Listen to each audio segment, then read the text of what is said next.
HSC Habib media ও Shekhala TV. আমি শেখ হাবিব রয়েছি আপনাদের সঙ্গে। আমি এই মুহূর্তে বসে আছি হরিপাল ব্লক, হরিপাল থানার মধ্যে আছি। আর এই মুহূর্তে সবথেকে বড় খবর, 22/8/2025 মধ্যরাতে রমণী করে তার সন্তান দেখা যায় মালিয়া রেলওয়ে স্টেশনে।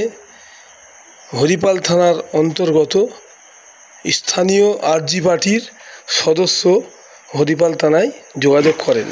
মানসিক ভারসাম্যহীন মহিলাটি কোনো রকমে শুধু নিজের নামটি বলতে পারছে, ওনার সঙ্গে একটা বাচ্চা আছে। ওনার বাড়ি সম্ভবত পাওয়া যায় যে বলাগড় থানা এলাকায়। তারপর হরিপাল থানার প্রশাসন যোগাযোগ করে ওনার বাবা ও মায়ের হাতে ওই মহিলাকে তুলে দেন। আপনারা যে দেখছেন অবশ্যই কমেন্টের মধ্যে জানাবেন। আপনারা ভিডিওটি শেষ পর্যন্ত দেখুন, ব্যাপক শেয়ার করুন।